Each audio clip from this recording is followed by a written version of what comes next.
Hi everyone, welcome back to channel Rasayan Dunia. So in this video we are going to discuss about the process of polymerization. देखिए इससे पहले हमने दो videos में पढ़ा है कि पॉलीमर्स क्या होते हैं और पॉलीमर्स का क्लासिफिकेशन है वो हमने पढ़ा है.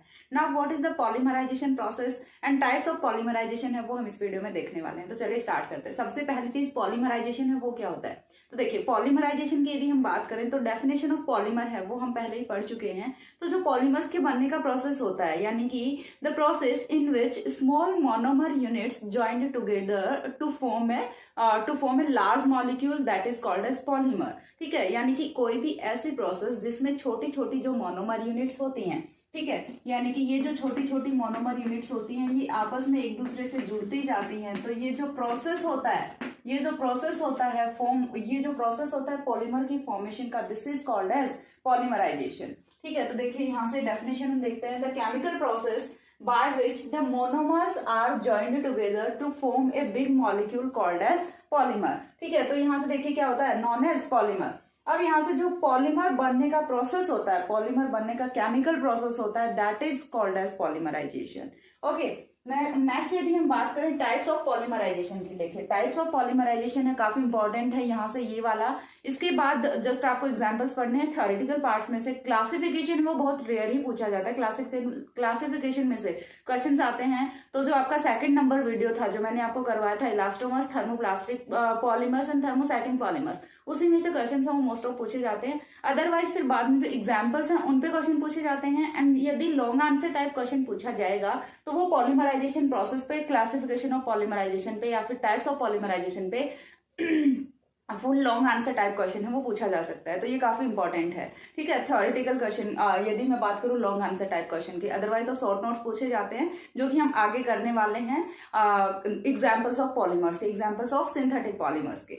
अब यहाँ से देखिए टाइप्स ऑफ पॉलीमराइजेशन की यदि हम बात करें तो दो टाइप के पॉलीमराइजेशन अपना होता है. कौन कौन सा होता है, एक तो एडिशन पॉलीमराइजेशन होता है और दूसरा कंडेंसेशन पॉलीमराइजेशन होता है. अब क्या एडिशन पॉलीमराइजेशन होता है और क्या कंडेंसेशन पॉलीमराइजेशन होता है, तो सबसे पहले जो हम करने वाले हैं डिस्कस वो हम करेंगे अबाउट द एडिशन पॉलीमराइजेशन. देखिए नाम से ही पता चल रहा है यहाँ पे जो केमिकल रिएक्शन फॉलो होने वाली होती है वो कौन सी होगी. फर्स्ट ऑफ ऑल तो एडिशन रिएक्शन होगी. ठीक है, यहाँ पे कौन सी रिएक्शन फॉलो होगी, एडिशन रिएक्शन फॉलो होगी. और यदि आपने बीएससी फर्स्ट ईयर में एडिशन रिएक्शन पढ़ी है जो कि मैंने पढ़ाई है, तो मैंने हमेशा बताया, जब भी मैं एडिशन रिएक्शन पढ़ाती तो हमेशा बताया होता है कि एडिशन रिएक्शन होने के लिए first and must condition required क्या होती है, molecule should be unsaturated molecule, यानी कि मॉलिक्यूल में डबल या फिर ट्रिपल बॉन्ड प्रेजेंट होना ही होना चाहिए. अदरवाइज एडिशन रिएक्शन है वो पॉसिबल नहीं होगी. यदि आपको एडिशन कराना है तो वहां पे डबल बॉन्ड प्रेजेंट होना ही होना चाहिए. तो ऐसी कोई भी मोनोमर यूनिट जिनमें डबल बॉन्ड्स प्रेजेंट होते हैं, C double bond C present होता है, उनमें क्या हो सकता है, एडिशन पॉलीमराइजेशन हो सकता है. तो जितने भी आप पॉलीमर्स के एग्जांपल्स देखेंगे जिनमें सी डबल बॉन्ड सी जिनकी मोनोमर यूनिट में होता है, उनमें सभी में क्या होगा, आपका एडिशन पॉलीमराइजेशन होगा. थर्ड पॉइंट यदि मैं बात कर रहा हूं अबाउट एडिशन पॉलीमराइजेशन, तो देखिए नाम क्या है, एडिशन पॉलीमराइजेशन. तो एडिशन पॉलीमराइजेशन है, यहाँ पे किसी टाइप का कोई एलिमिनेशन नहीं होता. ठीक है, नो एलिमिनेशन. यहाँ पे जो स्मॉल मॉलिक्यूल्स है उनका एलिमिनेशन नहीं होता, ओनली एडिशन होता है. From starting to last, from starting to ending only addition होता है मॉलिक्यूल्स का, कोई एलिमिनेशन है वो नहीं होता है. ठीक है, next point is addition polymerization is also known as chain growth polymerization. Addition polymerization is also known as chain growth polymerization. अब ऐसा क्यों होता है, and meanwhile condensation polymerization is called as step growth polymerization. ठीक है, जो condensation होता है उसको तो हम क्या बोलते हैं, स्टेप ग्रोथ पॉलीमराइजेशन बोलते हैं, और जो एडिशन पॉलीमराइजेशन होता है उसको हम बोलते हैं चैन ग्रोथ पॉलीमराइजेशन. तो ऐसा हम क्यों बोल रहे हैं, तो देखिए यदि हम बात करें एडिशन पॉलीमराइजेशन की मैकेनिज्म की, तो मैकेनिज्म यदि हम देखते हैं तो मैकेनिज्म एडिशन पॉलीमराइजेशन की है वो 3 स्टेप्स में होती है. फर्स्ट स्टेप है वो चैन इनिशिएशन स्टेप होता है, आगे डिटेल में बताने वाली हूँ एक एक मैकेनिज्म. सेकंड स्टेप है वो चैन प्रोपोगेशन स्टेप होता है, और थर्ड स्टेप है वो चैन टर्मिनेशन स्टेप होता है. और जब चैन इनिशिएशन, चैन प्रोपोगेशन, चैन टर्मिनेशन हो रहा है, तो देखिए जैसे ही एक आपका अनसैचुरेटेड या फिर एक आपका मोनोमर यूनिट जुड़ता है, वैसे वैसे यहाँ से चैन ग्रोथ होती जाती है. ठीक है, वैसे वैसे क्या होता जाता है, पॉलीमर की जो चेन है उसमें ग्रोथ होती जाती है। That's why the addition polymerization is also called as chain growth polymerization. तो टाइप्स की हमने बात कर ली, दो टाइप का पॉलीमराइजेशन होता है, एडिशन होता है एंड कंडेंसेशन पॉलीमराइजेशन होता है। कंडेंसेशन का थोड़ा सा मैं आपको साथ साथ में और इंट्रोडक्शन दे देती हूँ, आगे मैं कंप्लीट डिटेल में कराने वाली हूँ। देखिए कंडेंसेशन रिएक्शन, जो आपने condensation reaction BSc third year तक आए हैं तो ऑब्वियसली आपने बहुत बार कंडेंसेशन रिएक्शन वो पढ़ी होती हैं। तो जो आपने कंडेंसेशन रिएक्शन होती है वो उसी से यदि आपका पॉलीमर बन रहा है तो वो क्या हो जाती है, कंडेंसेशन पॉलीमराइजेशन हो जाती है। कैसे एक्सप्लेन करेंगे, देखिए यदि यहाँ पे आपकी पार्टिसिपेटिंग मॉलिक्यूल्स हैं, यदि यहाँ पे आपके जो पार्टिसिपेटिंग मॉलिक्यूल्स हैं उनकी कंडेंसेशन रिएक्शन हो रही है, यानी कि स्मॉल मॉलिक्यूल्स हैं वो एलिमिनेट हो रहे हैं, एलिमिनेशन ऑफ स्मॉल मॉलिक्यूल्स। और ये जो स्मॉल मॉलिक्यूल्स हैं ये क्या होते हैं, in the most of cases this small molecule will be H2O.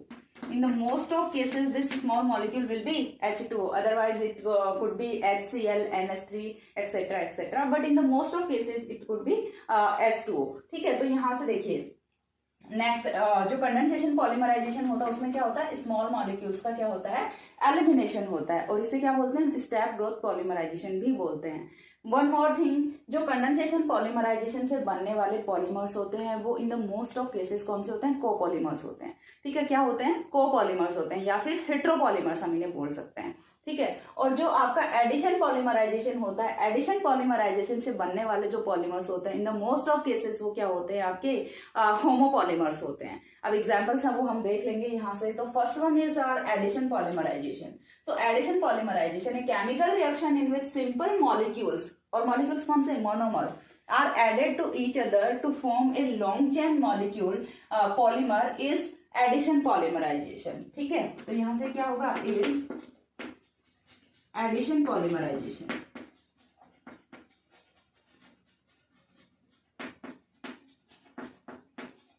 देखिए यहाँ पे आप किसी कॉम्पिटेटिव एग्जाम्स के लिए प्रिपेयर नहीं कर रहे हैं, बीएससी का सिंस इट्स क्लास बीएससी, तो आपको पूरा का पूरा थ्योरी है वो भी लिखना होता है एग्जाम में। अदरवाइज आप चाहे कितने अच्छे अच्छे से एग्जाम्पल्स लिख के आ जाएं, जो एग्जामिनर होते हैं कुछ उनका माइंडसेट ये भी होता है कि कितने नंबर ऑफ पेजेस हैं वो आपने भरे हैं कॉपी के, तो वो उसी के अकॉर्डिंग आपको मार्क्स हैं वो देते हैं। तो आपको थोड़ा सा थ्योरी पे भी फोकस करना होता है। Obviously reactions are important aspect of organic chemistry, but still you have to write some portion of theory. Okay, तो आपको थ्योरी जो है वो भी थोड़ा थोड़ा आना चाहिए लिखना, that's why I am explaining. देखिए next point is no by products formed during the addition polymerisation. देखिए मैंने आपको यहाँ पे पहले भी बता दिया था कि एडिशन पॉलीमराइजेशन में कोई बाय प्रोडक्ट नहीं फॉर्म होता है, only and only polymer form होता है, किसी टाइप का कोई एलिमिनेशन है वो नहीं होता। Next is monomer contains C double bond C bonds और अनसैचुरेटेड मोनोमर यूनिट्स। ये तो सबसे मस्ट कंडीशन होती है for addition polymerization, that monomer unit should unsaturated, monomer unit should unsaturated. Next is growth of polymer chain occurs by the addition of small monomer units. Therefore, it is called as, it is known as chain growth polymerization. ये चीज भी मैंने आपको अभी थोड़ी देर पहले explain की थी। On the basis of particles participating in the reaction, addition polymerization has two types. अब देखिए रिएक्शन में जो पार्टिकल्स पार्टिसिपेट करने वाले हैं उनके बेसिस पे हमने जो एडिशन पॉलीमराइजेशन है उसे दो टाइप्स में डिवाइड किया है। First one is free radical polymerisation and second one is ionic polymerisation. हम दोनों का डिस्कस करने वाले हैं। Ionic polymerisation again has two types. First one is, जब भी आयनिक की बात होती है तो दो ही टाइप के आयन्स होते हैं, कौन कौन से, कैटायन एंड एनायन। तो फ्री रेडिकल है वो तो अपना इसी वाले वीडियो में कंप्लीट करेंगे। आयनिक पॉलीमराइजेशन है वो मैं इससे नेक्स्ट वीडियो में एक्सप्लेन करूंगी, जो कि आपका होने वाला है cationic and anionic both type of polymerisation. So इसके बाद मैं आपको फ्री रेडिकल पॉलीमराइजेशन का मैकेनिज्म विद एग्जाम्पल एक्सप्लेन करती हूँ। तब तक के लिए आप एक बार इतना स्क्रीनशॉट लीजिए। नास्ते हमें कौन सा करना है, फ्री रेडिकल पॉलीमराइजेशन करना है।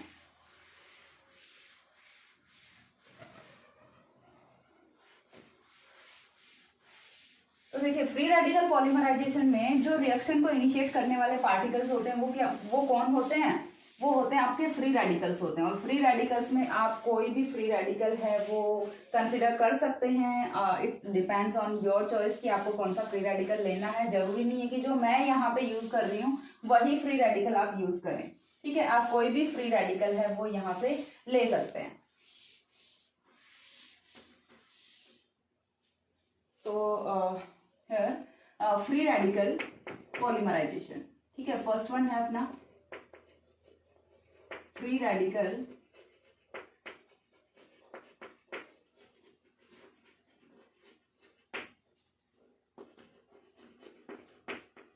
पॉलीमराइजेशन। तो फ्री रेडिकल पॉलीमराइजेशन में जो रिएक्शन को इनिशिएट करने वाला पार्टिकल है, reaction initiating particle, reaction initiating particle is free radical। Reaction को इनिशिएट करने वाला पार्टिकल है वो क्या होगा, यहाँ से फ्री रेडिकल होगा। Then next point is free radical polymerization has 3 steps, और वी कैन FRP लिख दूं मैं इसको, ठीक है। FRP हैज 3 स्टेप्स, और ये जो 3 स्टेप्स हैं ये कौन से होते हैं। First one is chain initiation,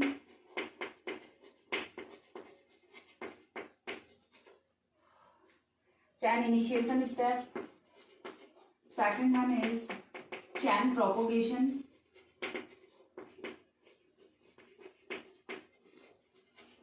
chain propagation step. And third one is chain termination step.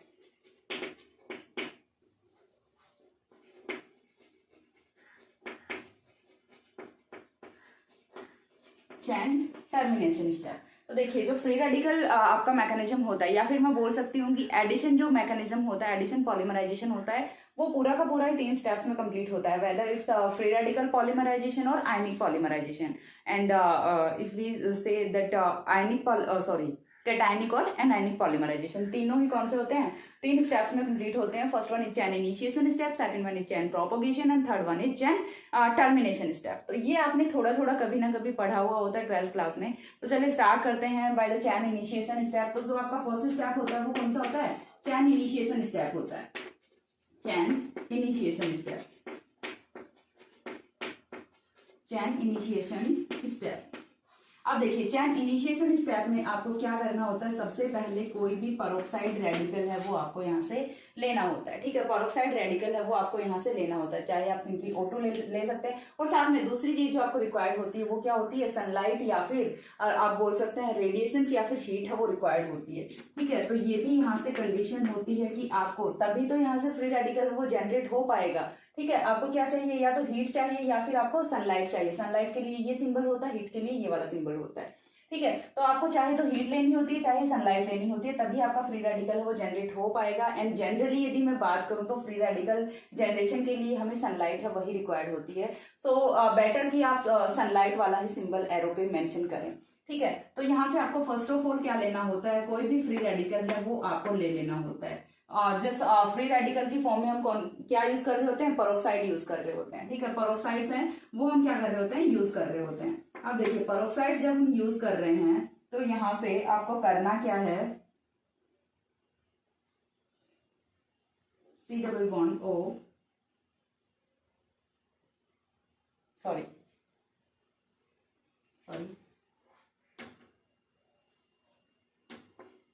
C double bond O C double bond O R, okay. तो ये आपको पेरोक्साइड है वो लेना होता है। अब पेरोक्साइड जब भी आप लेंगे यहाँ से हीटिंग या फिर H न्यू, तो यहाँ से क्या होगा, होमोलिटिक क्लीवेज ऑफ बॉन्ड होगा। और होमोलिटिक क्लीवेज कौन से बॉन्ड का होगा, तो सबसे वीकर बॉन्ड है वो कौन सा है, यहाँ से ये जो ऑक्सीजन है ना, ऑक्सीजन के बीच का बॉन्ड है, यही यहाँ से वीकर बॉन्ड होता है। तो देखिए एक जो इलेक्ट्रॉन है वो इस वाले ऑक्सीजन पे आएगा एंड सेकंड इलेक्ट्रॉन है वो इस वाले ऑक्सीजन पे आएगा। तो देखिए कुछ इस टाइप से यहाँ से 2 रेडिकल्स हैं वो जनरेट हो जाएंगे, R C double bond O radical, plus में क्या बनेगा यहाँ से O radical C double bond O, then R बनेगा, ठीक है। क्या बनेगा, R बनेगा। अब अगेन देखिए आपका जो हीट है वो तो प्रेजेंट है, हीट है वो तो यहाँ पे प्रेजेंट है, तो यहाँ से क्या होगा -CO2 हो जाएगा। -CO2 आपका कैसे होगा, ये वाला जो बॉन्ड है ये फिर से ब्रेक होगा, R रेडिकल जनरेट होगा और यहाँ से एक जो रेडिकल है, एक इलेक्ट्रॉन यहाँ पे आएगा, जैसे इलेक्ट्रॉन आता है C डबल बॉन्ड C की फॉर्मेशन होगी, C double bond C double bond C क्या बन गया, CO2 बन गया, और प्लस में आपका जो R रेडिकल है वो यहाँ से जनरेट हो जाता है। R रेडिकल क्या हो गया, जनरेट हो गया। अब R रेडिकल जनरेट होने के बाद ये जो R रेडिकल है ये रिएक्ट किसके साथ में करता है, ये जो R रेडिकल है ये किसके साथ में रिएक्ट करेगा, हम क्या कर रहे हैं, पॉलीमराइजेशन करा रहे हैं। तो मैं एग्जाम्पल यहाँ पे कंसिडर कर लेती हूँ। एग्जाम्पल हमें किसका लेना है, यहाँ से पॉलीएथीन का लेना है, ठीक है, पॉलीएथीन जाता है, पॉलीएथीन बन जाता है, सॉरी पॉलीएथीन का एग्जांपल है वो हमें कंसीडर करना है। होप्स तो आपको दिख रहा होगा, लाइट है वो चली गई है, मैंने काफी टाइम वेट भी कर लिया, नहीं पता कब तक आएगी। सो वीडियो को कंप्लीट करते हैं, आपको इतना दिख रहा होगा, होप्स हो, मैं कैसे भी दिखूं डजंट मैटर। ओके, तो देखिए यहाँ से हमारा R रेडिकल है वो जनरेट हो जाता है। अब इस R रेडिकल पे हमें क्या लेना है, एथीन मॉलिक्यूल लेना है, ठीक है, हमें क्या लेना है, एथीन मॉलिक्यूल लेना है, CH2 डबल बॉन्ड CH2, ये हमने क्या ले लिया, एथीन मॉलिक्यूल ले लिया। अब एथीन मॉलिक्यूल है उस पे R रेडिकल है वो क्या करेगा, देखिए जो रेडिकल होते हैं, फ्री रेडिकल्स होते हैं, उनकी एक खास बात होती है कि वो दूसरे फ्री रेडिकल ही जनरेट करेंगे, ठीक है, फ्री रेडिकल्स हैं वो फ्री रेडिकल ही जनरेट करेंगे। तो जब भी यहाँ से कॉलिजन होगा एथीन मॉलिक्यूल का और R रेडिकल का, तो ये क्या करेगा, रेडिकल्स हैं वो हाई एनर्जी वाले मॉलिक्यूल्स होते हैं, तो ये अपनी एनर्जी का इधर ट्रांसफर करेगा और यहाँ से अगेन इस वाले डबल बॉन्ड का ब्रेक होगा, और जैसे ही डबल बॉन्ड ब्रेक होगा तो देखिए यहाँ से एक इलेक्ट्रॉन आएगा इस वाले कार्बन पे, एक इलेक्ट्रॉन आएगा इस वाले कार्बन पे, ये वाला जो R है ये इन दोनों में से किसी भी एक कार्बन के साथ में बाइंड करेगा एंड एक है वो फ्री रेडिकल नया जनरेट हो जाता है। तो देखिए कुछ इस टाइप से यहाँ पे होगा RCH2 रेडिकल, एक रेडिकल बन गया, दूसरा बॉन्ड बन गया, तो ये आपका चैन इनिशिएशन स्टेप होता है। यहाँ पे चैन इनिशिएट हो चुकी है। अब चैन इनिशिएट होने के बाद में हमें क्या करना है, देखिए चैन जैसे ही इनिशिएट हो जाती है तो सेकंड स्टेप है वो आपका आता है चैन प्रोपोगेशन स्टेप, चैन प्रोपोगेशन स्टेप।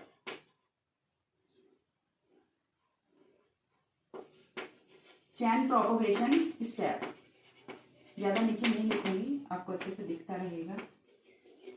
चैन प्रोपोगेशन स्टेप, चैन प्रोपोगेशन स्टेप में देखिए जो चैन इनिशिएशन स्टेप में जो रेडिकल इनिशिएट हो चुका है, अब हमें क्या करना है, इस पे न्यू मोनोमर यूनिट्स है उन्हें जस्ट ऐड करते जाना है। फॉर एग्जांपल हमने यहाँ से ये जो रेडिकल है वो जनरेट किया हुआ है इन द इनिशिएशन स्टेप। अब हमें क्या करना है, अगेन जो आपका HNU है वो तो अभी भी रिएक्शन में है, तो हमें क्या लेना है, again CH2 double bond CH2, एक और मोनोमर यूनिट हम ले आए। ये जो मोनोमर यूनिट है इसका और अगेन इस वाले फ्री रेडिकल का कॉलिजन होगा, जैसे ही कॉलिजन होगा ये वाला डबल बॉन्ड ब्रेक होगा, डबल बॉन्ड ब्रेक होगा, न्यू रेडिकल जनरेट होगा और एक न्यू बॉन्ड फॉर्म हो जाएगा। तो ये यहाँ से कुछ इस टाइप से बन जाएगा RCH2 देन अगेन आपका क्या बन गया, RCH2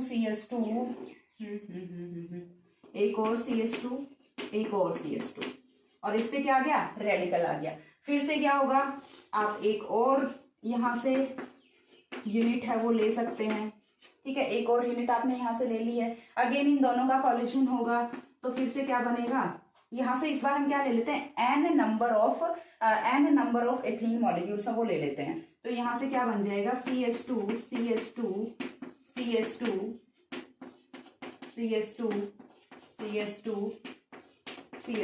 6 बन गए ना, अभी तक हमने 6 ही लिए हैं।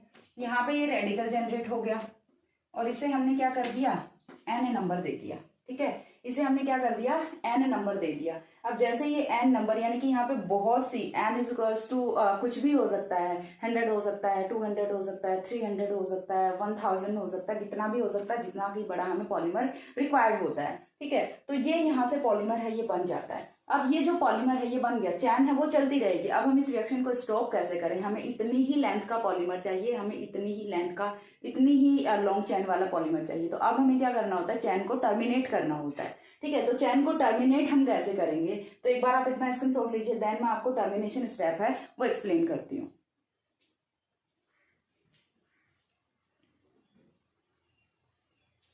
हो गया। अब देखिए टर्मिनेशन स्टेप में हमें क्या करना होता है कि जो हमारा प्रोपोगेशन स्टेप में बना है पॉलीमर, उसको हम क्या करेंगे, टर्मिनेट करेंगे। तो टर्मिनेट के लिए देखिए यहाँ पे अलग अलग टाइप के रिएक्शन है वो हम फॉलो कर सकते हैं। फॉर एग्जाम्पल हम कॉम्बिनेशन कर सकते हैं। जैसे हमने इनिशिएशन स्टेप में यहाँ पे दो क्या बनाए थे, दो रेडिकल्स बनाए थे, ठीक है, दो रेडिकल्स जनरेट हुए थे, तो दोनों रेडिकल्स पे अलग अलग साइड पे रिएक्शन चल रही होगी। एक ही रिएक्शन हमने यहाँ पे शो की है, तो एक रिएक्शन में और सेम रेडिकल है उसकी भी रिएक्शन चल रही है, तो दोनों का क्या हो सकता है, कॉम्बिनेशन हो सकता है। सो थर्ड स्टेप ये chain termination step, chain termination step.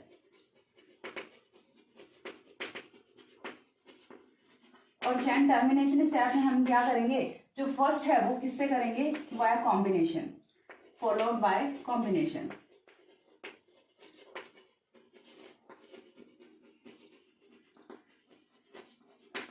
Followed by combination. अब हम कॉम्बिनेशन से कैसे करेंगे, तो देखिए जैसा कि मैंने आपको बताया कि एक रेडिकल ये बना है, ऐसा ही स्टार्टिंग में हमने एक और रेडिकल बनाया होगा जिसपे भी एक साइड पे रिएक्शन चल रही होगी। तो यहाँ से क्या होगा, दो इस टाइप के रेडिकल्स बनेंगे। तो हमने एक रेडिकल ये लेना है और दूसरा रेडिकल जो बना है वो लेना है।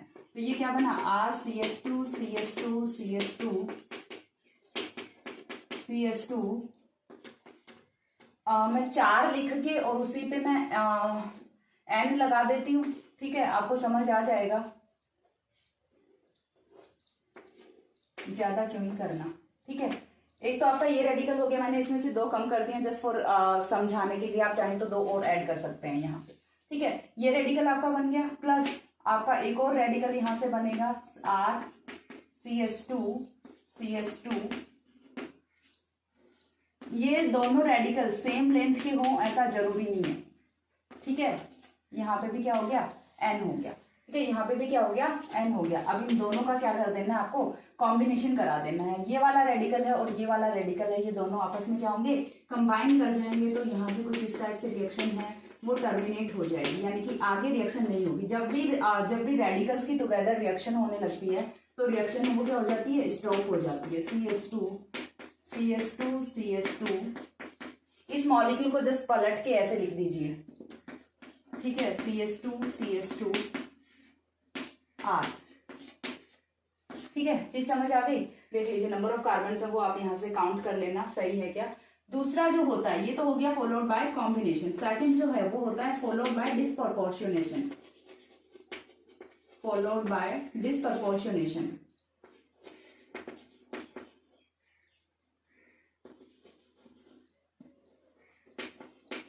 डिस्प्रपोर्शनेशन बाय स्पेलिंग देख लेना, आप तो ये बिल्कुल नहीं आएगी, ठीक है, देख लेना, मैंने डिस लिख दिया।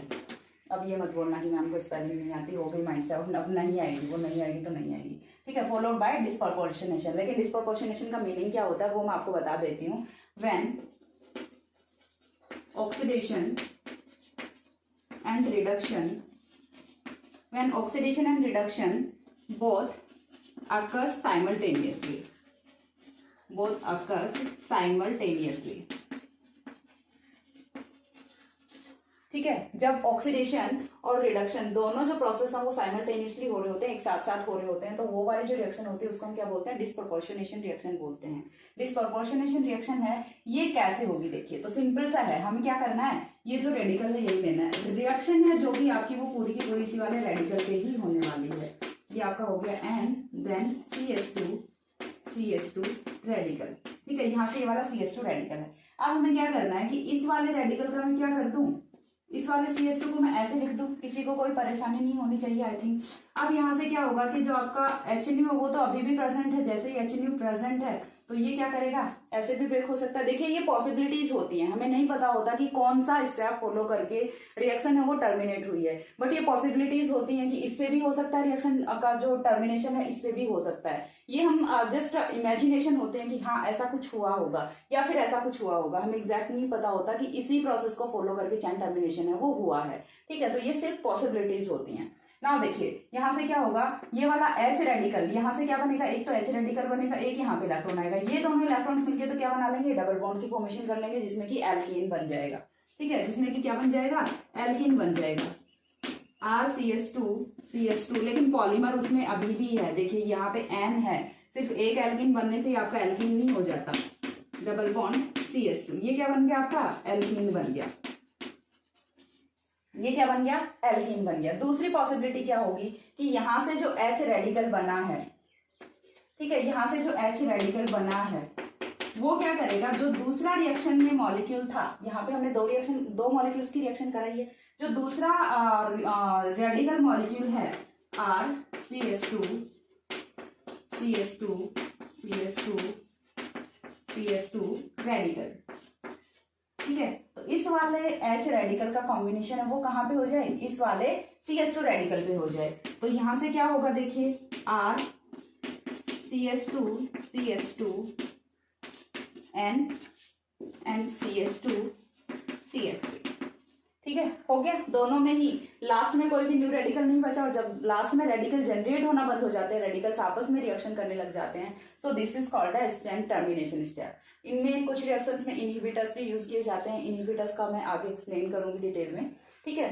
तो अब देखिए यहाँ से, इसमें तो क्या बना, एल्कीन बना, इसमें क्या बना, एल्केन बना, ठीक है। अब हमारा जो मेन फोकस है वो कहाँ पे रहेगा कि आप बोलोगे मैम यहाँ पे कैसे ऑक्सीडेशन हुआ, कैसे रिडक्शन हुआ। तो देखिए ऑक्सीडेशन एंड रिडक्शन की जब भी मैं सिंपली आपको डेफिनेशंस बताती हूँ तो क्या बोलती हूँ, सबसे फर्स्ट में ही आपका हो जाता है removal of hydrogen is called as oxidation, removal of hydrogen. तो यहाँ पे तो क्या फॉलो हुआ है, ऑक्सीडेशन फॉलो हुआ है, ठीक है। यहाँ पे एडिशन ऑफ हाइड्रोजन, यहाँ पे क्या हुआ है, एडिशन ऑफ हाइड्रोजन हुआ है, तो यहाँ पे क्या हो गया, रिडक्शन हो गया आपका रिडॉक्स रिएक्शन, डिस्प्रोपोर्शनेशन रिएक्शन।